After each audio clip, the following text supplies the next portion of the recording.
brain tonic. Kung makakalimutin ka, pati utang nakalimutan na.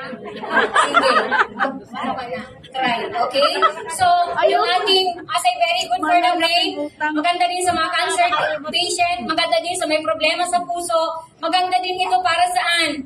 Sa mga anemic. Okay? Sa mga low blood, mga high blood, this is also the best. Maganda rin ito.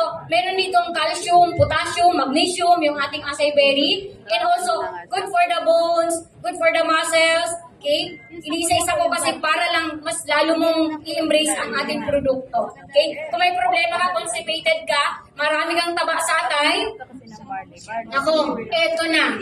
Okay? Marami kang taba sa atay, makakatulong po ang ating acai berry. Okay? Kung mayroon kang fatty liver.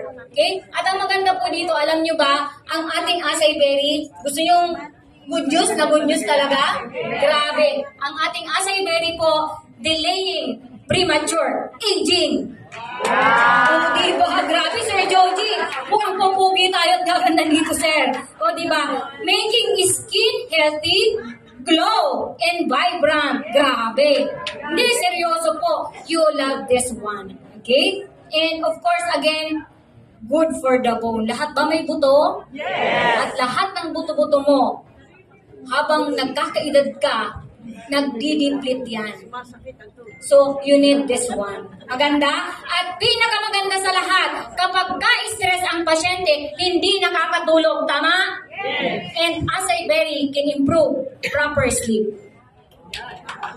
Diba? Ang galing, ano? Grabe, matutuwa ka talaga. So now, kung maganda yan, ibang ingredients pa lang na yan, pag-uusapan natin